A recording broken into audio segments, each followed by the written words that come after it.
amigos, sejam bem-vindos a esse bloco número 5 das aulas 7 e 8, onde nós tratamos da Lei 11.101 de 2005. E a gente vai terminar, então, a parte referente ao direito falimentar, fazendo ainda observações importantes sobre o procedimento e sobre os efeitos da falência também, além do quadro geral de credores e da questão relativa à alienação de ativos. São pontos importantes que a gente deve recordar aos senhores nesse momento. Então, vamos começar tratando do procedimento. A gente viu as causas de pedido no final do bloco anterior, e com relação ao procedimento, a gente destaca desde logo o artigo 98, que diz que o devedor, ao ser citado, ele vai ter um prazo de 10 dias para apresentar a sua contestação. Esse prazo, a maioria da doutrina vem afirmando que, como se trata de um prazo processual, eminentemente processual, que não está ligado a procedimento de recuperação judicial, onde há ali a necessidade de se manter os prazos em dias corridos, tem se afirmado, portanto, me parece correta essa orientação, no sentido de que esse prazo aqui deve ser contado em dias úteis. Então, nós temos o prazo de 10 dias, portanto, para a contestação. Dentro desse prazo da contestação, diz o parágrafo único 98, seria possível ao devedor apresentar o depósito elisivo. O depósito elisivo, ele evita, como o próprio nome já indica, né, elidir, ele impede a decretação da falência. Mas para que isso aconteça, esse depósito, ele deve abranger o valor correspondente à dívida, evidentemente, mas acrescido da correção monetária dos juros e de honorários advocatícios. Só dessa maneira, portanto, vai ter efeito esse depósito elisivo. Esse depósito elisivo ele só tem cabimento nos cenários do 94.1 e 94.2. Também é importante destacar que o depósito elisivo ele pode ser feito posteriormente ao prazo da contestação, embora o dispositivo mencione que ele tem que ser feito no prazo da contestação. Há, portanto, entendimento, com base no princípio da preservação da empresa, que permite a realização desse depósito elisivo, mesmo depois de ultrapassado o prazo de contestação, desde que não esteja decretada a falência. A súmula 40 do TJ de São Paulo indica que o depósito elisivo não vai afastar a obrigação do exame do pedido de falência para definir quem o levanta. Então, o magistrado ele tem que analisar o pedido de falência para saber se todos os requisitos estão presentes, para, então, definir quem vai levantar esse depósito elisivo. Nesse mesmo prazo da contestação, também o devedor pode fazer um pedido de recuperação judicial. Inclusive, lá no artigo 96, onde está a chamada contestação, né, as matérias que integram um rol exemplificativo que podem ser utilizados para a contestação, o 96.7 diz que pode ser apresentado um pedido de recuperação judicial no prazo da contestação, observado o artigo 51. Então, esse cenário da recuperação judicial incidental, ele aparece não só no 95, mas também no 96, inciso 7º. Também a gente tem que tomar cuidado, porque em relação à sentença falimentar, os seus recursos, né, quais são os recursos que podem ser interpostos, a gente tem em relação à procedência, quando o juiz decreta a falência, o recurso é o agravo de instrumento. Porém, quando o juiz julga improcedente o pedido, o recurso cabível é a apelação.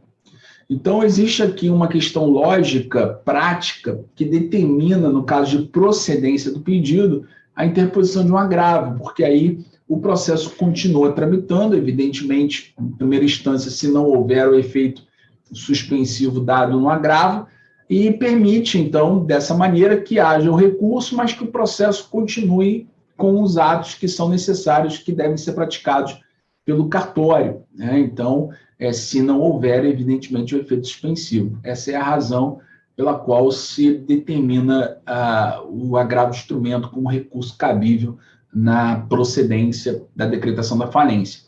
E nós temos o artigo 101 também, que é importante destacar, que quando é improcedente o pedido, o juiz avalia se esse pedido julgado improcedente foi feito com o claro e nítido objetivo de prejudicar o réu, ou seja, se houve um dolo no requerimento de falência. Aí, nesse caso, havendo a identificação desse dolo, essa intenção deliberada de prejudicar o devedor, o réu, então nós vamos ter aí, além da improcedência, o juiz vai, então, fixar uma indenização a favor do réu, também à luz do artigo 101, mas só se for identificado o dolo. Culpa não, só no caso de dolo.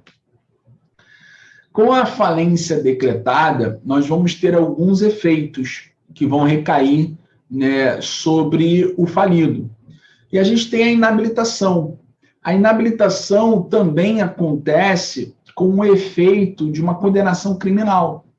Então, mais à frente, a gente vai falar desses efeitos que recaem sobre o falido, sobre os credores, etc., sobre os bens do falido, mas a gente já pode destacar desde logo o seguinte: o artigo 102 da Lei de Falências, ele estabelece que, uma vez decretada a falência, imediatamente, automaticamente, ele estará impedido de exercer uma atividade empresarial.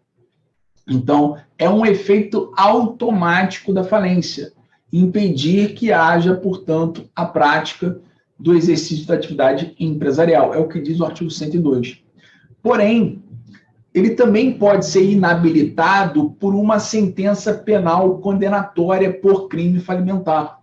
Só que a gente tem que ter cuidado, porque o artigo 181 da Lei de Falências diz que são efeitos da condenação por crime previsto nesta lei, além da inabilitação, nós temos também o impedimento dele ocupar cargos de gestão e também a impossibilidade dele gerir a empresa por mandato, por gestão de negócio.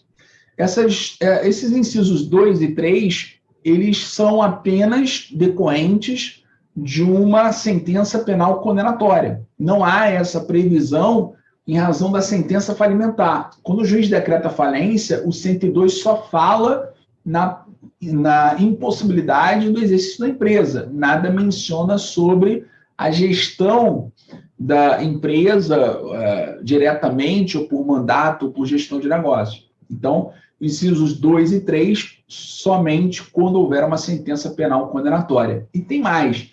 Esses 3 cenários que estão indicados no 181, eles não têm um efeito automático. Não basta a sentença penal condenatória existir para que a gente aplique esses efeitos secundários da pena. É necessário que haja expressa determinação nesse sentido, de maneira motivada, na sentença penal condenatória. Porque, nesse caso, esses efeitos não são automáticos. No crime, não é automático. Tá? Então, cuidado com isso. Bom, também é importante aqui destacar a questão referente à extinção das obrigações do falido. A gente viu que, à luz do artigo 102 da Lei de Falências, ele fica automaticamente inabilitado para o exercício da atividade empresarial a partir da decretação da falência. Então, 158 trata das hipóteses de reabilitação do falido, ou seja, para que ele possa voltar a exercer a atividade empresarial. E esse artigo foi muito modificado pela Lei 14.112 de 2020. Então, a gente tem o inciso 1º, o pagamento de todos os créditos. Nós temos o inciso 2º, o pagamento após realizado todo o ativo de mais de 25%. Lembrando que antes da reforma era mais de 50%, então agora diminuiu, né, o requisito para mais de 25% dos créditos quirografários. Tá? Temos agora o inciso 5º, não há mais o inciso 3º e o inciso 4º. O inciso 5º diz que o decurso do prazo de 3 anos, contado da decretação da falência. Isso aqui é o chamado fresh start. O fresh start é justamente a possibilidade dele retomar o exercício da atividade empresarial o quanto antes. Então, a lei facilitou muito a retomada do empreendedor falido à atividade empresarial. Então, ele fica automaticamente inabilitado, mas ele pode voltar ao exercício da atividade empresarial automaticamente no prazo de 3 anos contados da decretação da falência. Isso sem pagar ninguém, né? É o que diz o inciso 5º. O inciso 6º também ele facilita essa reabilitação quando a gente tem o encerramento da falência nos termos do artigo 114A ou 156. O 114A é a hipótese de falência frustrada, quando você tem uma falência decretada e não há ali a arrecadação de bens que sejam suficientes sequer para pagar as custas do processo e remuneração do administrador judicial. Nesse caso, o juiz comunica ao Ministério Público e também intima os credores para saber se eles desejarão antecipar essas custas e o pagamento da remuneração do administrador judicial para o processo prosseguir, porque se eles não manifestarem esse desejo, o processo vai ser encerrado automaticamente e aquele devedor que estava inabilitado vai se reabilitar automaticamente com base no 158, inciso 6º. Então, a reabilitação ela vem prevista no 159. Qualquer dessas hipóteses, o 158 deflagram, portanto, esse procedimento de reabilitação. Lembrando que o processo, então, vai ser encaminhado no prazo comum de 5 dias para a manifestação de qualquer credor, do administrador judicial e do Ministério Público. Mas eles só podem se manifestar em relação a inconsistências formais e objetivas para impedir essa reabilitação, nada de caráter subjetivo. E aí o juiz vai, em 15 dias, proferir essa decisão que vai reabilitar o falido, extinguindo as obrigações do falido, inclusive em relação às de natureza trabalhista. Em relação às obrigações tributárias, isso não me parece que seja alcançável, porque nós temos o CTN dizendo que a reabilitação do falido não atinge as obrigações tributárias. Então, 191 do CTN impede, portanto, a aplicação à questão tributária. Então, em relação aos efeitos da falência pessoa do falido, a gente tem essa inabilitação, como nós já estudamos. Temos também o desapossamento dos bens do devedor. Na forma do artigo 103 da Lei de Falência, ele fica desapossado dos seus bens imediatamente. Com a decretação da falência, ele perde a posse e a administração dos seus bens. Em relação aos bens do falido, os efeitos estão no 108 a 114A. Basicamente, em relação aos bens do falido, esses bens serão arrecadados, eles serão objeto de uma avaliação e, posteriormente, serão alienados. E, com o produto dessa alienação, nós iremos pagar os credores na ordem de classificação dos créditos na falência. Então, esses efeitos em relação aos bens do falido, nós temos aqui que destacar, por exemplo, que o parágrafo 4º indica que os bens que são absolutamente impenhoráveis, como o bem de família, por exemplo, esses bens não devem ser arrecadados. Se tiverem sido arrecadados, eles devem ser alienados, né? Então, tem várias regras sobre os bens do falido que estão nesses dispositivos que a gente orienta os senhores a observarem, né? Em especial o artigo 113 e o 114. Bom, em relação aos contratos do falido, nós temos as regras sobre os contratos bilaterais no 117, contratos unilaterais no 118, e temos várias situações específicas que estão disciplinadas no 119 a 123 da Lei de Falências. Em relação aos contratos bilaterais e unilaterais, a regra é a mesma. A princípio, a falência não promove a resolução desses contratos automaticamente, tanto que o administrador judicial pode dar prosseguimento a esses contratos bilaterais ou unilaterais se entender que são melhores para a maximização dos ativos do falido e desde que haja prévia autorização do comitê de credores, se houver. Em relação aos efeitos aos credores do falido, é importante consignar que esses efeitos se dão, por exemplo, com relação ao vencimento antecipado das obrigações, conforme determina o artigo 77, haverá o vencimento antecipado das obrigações do falido, para que os credores possam se habilitar, né? Nós vamos ter ainda a vedação à cobrança de juros após a quebra. Esses juros só podem ser cobrados, na verdade, depois que todos os credores tiverem sido pagos, como a gente pode ver pelo 83, inciso 9. Então, os juros após a quebra, eles são cobrados a partir do momento em que você já tiver pago todos os credores, como diz o 83, inciso 9. Nós vamos ter também a suspensão das execuções, vamos ter a suspensão da prescrição, Lembrando que, em relação à suspensão das execuções, né, a gente aqui lembra os senhores que essas execuções elas são suspensas, tá? Inclusive a execução fiscal. A execução fiscal ela é suspensa, mas é possível o prosseguimento dela em relação aos corresponsáveis, porque a lei criou esse cenário, né, no incidente de classificação de crédito público. Então, o artigo 7º-A, parágrafo 4º, traz, inciso 5º, traz essa hipótese da suspensão da execução na falência, né, a execução fiscal na falência. Então, cuidado com isso. Nós vamos ter a suspensão da prescrição, suspensão do direito de retenção, suspensão do direito de retirada e do pagamento do reembolso, como diz 116.1, 116.2. Bom, é importante aqui lembrar que, com relação às habilitações de crédito na falência, a gente já estudou as habilitações de crédito, mas é cabível o pedido de habilitação de crédito da Fazenda na falência, desde que suspensa a execução fiscal.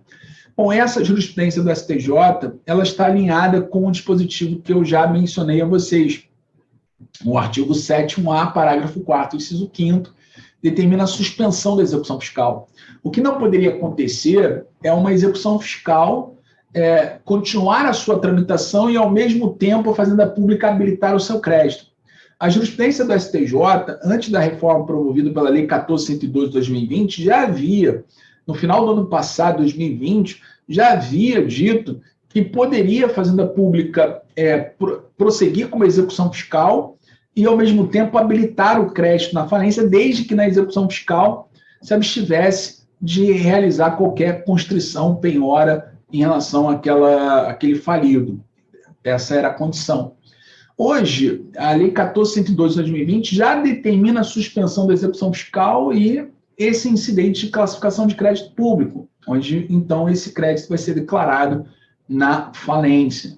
Mas, de todo modo, o informativo 719 confirma essa jurisprudência do STJ e afirma, inclusive, nesse informativo, que isso está previsto hoje no incidente de classificação de crédito público, ou seja, com a suspensão da execução fiscal e a declaração do crédito, nesse caso, nesse procedimento de incidente de classificação de crédito público. Mas, de todo modo, já sabe que pode ter habilitação de crédito e execução fiscal no sistema anterior da 14.112, desde que a execução fiscal não promova a constrição do patrimônio do falido. E que você já sabe que isso muda com a 14.112, na medida em que temos obrigatoriamente a suspensão da execução fiscal. E aí a habilitação vai ser feita. Bom, com relação ao quadro geral de credores, o artigo 83 estabelece o quadro dos credores, o quadro geral de credores na falência, a ordem de classificação dos créditos concursais, os créditos que são extraconcursais, que recebem antes desses do 83, são aqueles que estão disciplinados no 84, que a gente vai ver logo em seguida. Primeiro a receber, então, no quadro concursal do 83, credores concursais, é o trabalhista, só que limitado a 150 salários mínimos por credor, e o crédito de acidente do trabalho. Esses são os primeiros a receber. Então, crédito trabalhista até 150 salários mínimos é o primeiro a receber, e todos aqueles que estejam equiparados a eles. Por exemplo, créditos honorários advocatícios, né, são considerados equiparados ao trabalhista, então vai ser pago no inciso primeiro.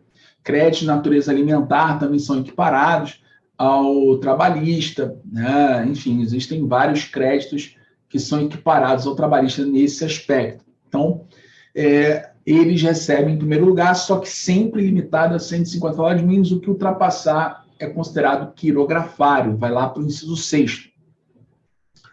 Nós temos o acidente de trabalho não tem limitação nenhuma, ok? Aqui a limitação é só para o trabalhista, né? Então, o trabalhista tem várias equiparações, como eu falei, inclusive o artigo 44 da Lei do Representante Comercial. Então, isso também vocês devem ficar atentos, né, que foi objeto de alteração pela 14.195. Então, também está equiparado, mas sempre essa equiparação até 150 salários mínimos. Tá? Bom, também a gente tem que ter cuidado, porque o inciso 2º diz que os créditos com garantia real, eles estão aqui numa posição privilegiada, mas até o limite do valor do bem gravado, porque o que ultrapassar também vai ser quirografário. Nós temos os créditos tributários concursais, que são aqueles cujo fato gerador seja anterior à decretação da falência, porque se o fato gerador é posterior à falência, ele vai ser extraconcursal, vai ser lá do 84. Aqui, então, no 83.3, temos créditos tributários que sejam, portanto, até antes da falência, fato gerador anterior à falência. Só que cuidado, porque as multas tributárias estão no inciso 7º, então cuidado com esse detalhe. Aí a gente tem os créditos quirografários, no inciso 6º, não há mais o inciso 4º e inciso 5º, porque os créditos com privilégio especial ou privilégio geral, eles passaram à condição de créditos quirografários. Então, nós temos os créditos quirografários lá no inciso 6º, incluindo os privilégios geral e privilégio especial. Temos os créditos subordinados e o inciso 9º, os juros vencidos após a decretação da falência, conforme previsto no artigo 124. Então, pagou todo mundo, chegou no inciso 9º, pode pagar esses juros que estão aí mencionados. E vamos lembrar também que antes da reforma, se você, por exemplo, cedesse um crédito trabalhista para uma terceira pessoa, ele perdia o privilégio, passava a condição de quirografário. Era o que dizia o parágrafo 4º do 83. Esse parágrafo 4º foi revogado e o parágrafo 5º diz que os créditos cedidos a qualquer título manterão a sua natureza e classificação. Então, isso é uma mudança importante aqui para vocês. Os créditos extraconcursais estão previstos no artigo 84. Esses créditos extraconcursais, eles recebem antes, são pagos com anterioridade ao 83. Então, nós temos os créditos dos credores do 150 e do 151, são aqueles que vão receber em primeiro lugar. Depois nós temos o valor entregue ao devedor, ao financiador, né, entregue ao devedor em recuperação judicial pelo financiador, aquele financiamento DIP. Então, nós temos, portanto, em segundo lugar, o financiamento DIP. Em caso de convolução da falência, o financiador ele tem essa posição privilegiada. Depois, nós temos os créditos em dinheiro objeto de restituição, as restituições em dinheiro do artigo 86, inciso 4º. Né? A gente tem ali, portanto, o artigo 86, né, ele estabelece as restituições em dinheiro, né, não só o inciso 4º, mas todos os incisos. Então, nós temos ali em terceiro lugar. Aí depois as remunerações do administrador judicial, seus auxiliares, também o pagamento do crédito trabalhista, que seja posterior à decretação da falência, assim como o acidente de trabalho posterior à decretação da falência. Aqui não há nenhuma espécie de limitação. E a gente tem lá no inciso 5º os tributos, olha, os tributos cujo fato gerador ocorra após a decretação da falência. Então, esses são os créditos extraconcursais, tome cuidado com eles. Sobre a revocatória, meus amigos, a gente tem que ter cuidado, porque existem na lei de falência duas espécies de revocatória.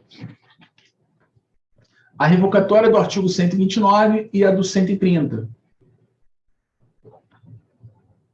Existe uma revocatória falimentar na lei de SA, o 45, parágrafo 8º, mas aqui é importante a gente fechar a questão em relação a esses dois pontos, 129 e 130.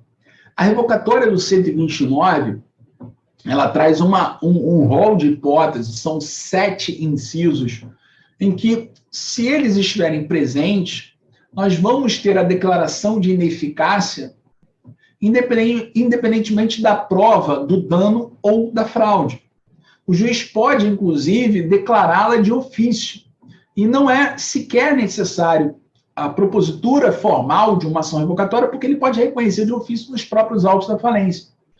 Então, no 129, nós temos 7 incisos.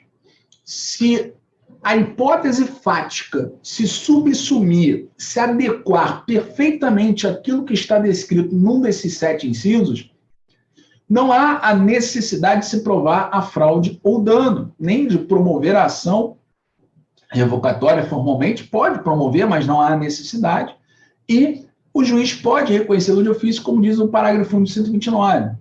Já no 130, não. O 130 exige a prova do dano, da fraude, exige também que seja proposta a ação formalmente e não há possibilidade do juiz reconhecê-la de ofício. Então, se não se encaixar no 129, você pode usar o 130 para promover a ação revocatória.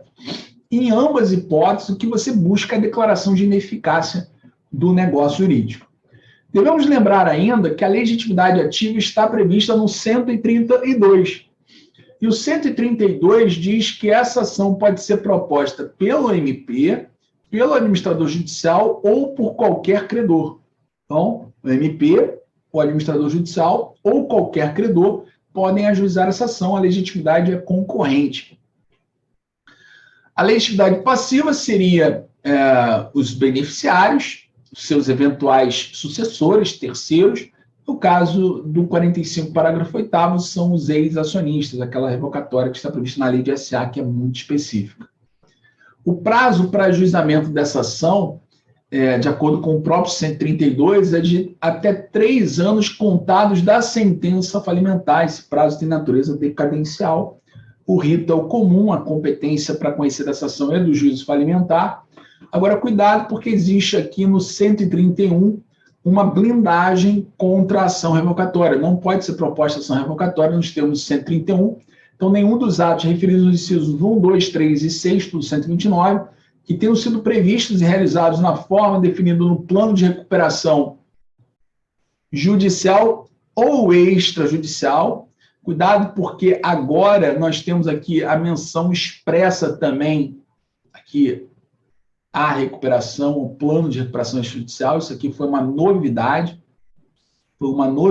incluída pela Lei 14.112 de 2020, não havia previsão dessa blindagem quando fosse uma recuperação extrajudicial. Então, sempre que for um desses incisos aqui realizado de acordo com o plano, não pode ser proposta uma ação revocatória.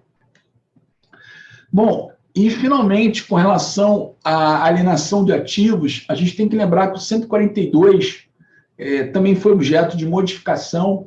O 142, ele fala das modalidades de alienação de ativos.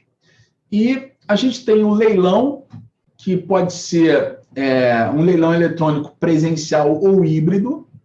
Temos o processo competitivo, organizado e promovido por agente especializado, de reputação ilibada, ou qualquer outra modalidade desde que aprovada. Então, leilão por lances orais. Não está previsto, mas o juiz pode autorizar, por exemplo, né? Deu mais liberdade ao magistrado.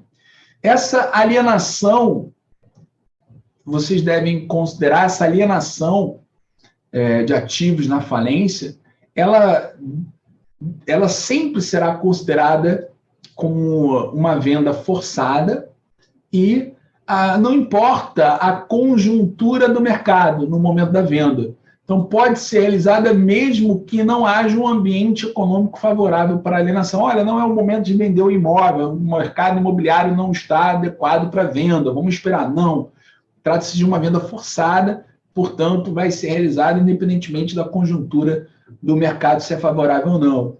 Ela vai ser realizada, inclusive, independentemente da consolidação do quadro geral de credores. Ela tem que ser realizada no prazo máximo de 180 dias contados da lavratura do auto de arrecadação, no caso de falência.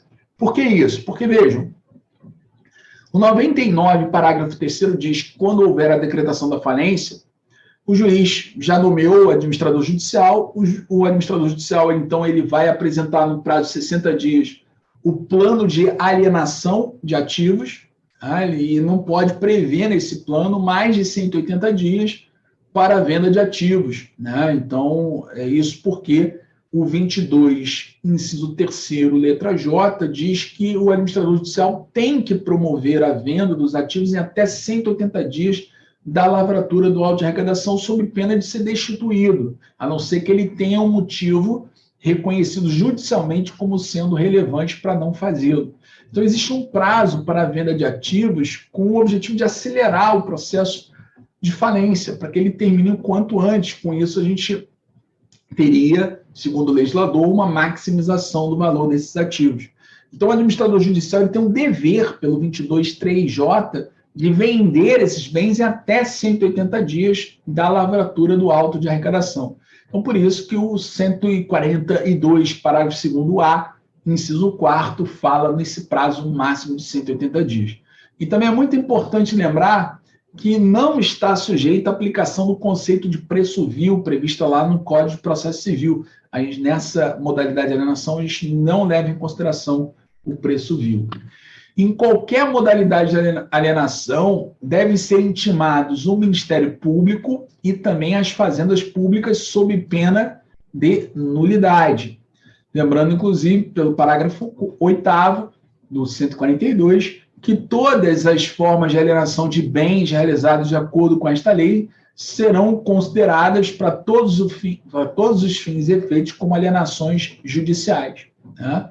E se houver um insucesso na venda dos bens da massa falida, e se não houver proposta concreta dos credores em assumi-los, poderão ser considerados sem valor de mercado e destinados à doação. E se não houver interessados na doação, esses bens poderão ser devolvidos ao falido. Bom, e finalmente, o último aspecto a ser considerado é a questão do artigo 82A. Cuidado com esse dispositivo, porque ele proíbe a extensão da falência ou dos seus efeitos aos sócios com responsabilidade limitada, aos controladores e aos administradores. Eu não posso estender a falência para eles. Tá? A única hipótese de extensão da falência para sócio é quando ele tem responsabilidade ilimitada à luz do artigo 81. Então, se ele tem uma responsabilidade limitada, ou se ele é simplesmente um controlador ou um administrador, eu não posso estender a falência e seus efeitos para eles. Tá? Agora, eu posso ter a desconsideração da personalidade jurídica que vem prevista no parágrafo único. Essa desconsideração, ela somente pode ser aplicada observando o artigo 50 do Código Civil, ou seja, a teoria maior da desconsideração, e o procedimento previsto no CPC, artigo 133 e seguinte. Mas a gente tem que considerar aqui, tomem cuidado, porque não vai ser aplicada a suspensão de que trata o parágrafo 3º do 134 do CPC. Então, o CPC prevê no 134, parágrafo 3º, que o incidente de desconsideração da personalidade jurídica vai determinar a suspensão do processo principal. Isso não acontece na falência, não há suspensão. Então, cuidado com isso. Bom, senhores, fechamos então aqui as aulas 7 e 8. Resta então, portanto, a abordagem da propriedade industrial para que a gente possa fechar o nosso curso aqui, senhores, no curso 30, tá bom? O curso de Direito Empresarial no curso 30. Então, espero todos vocês na próxima aula.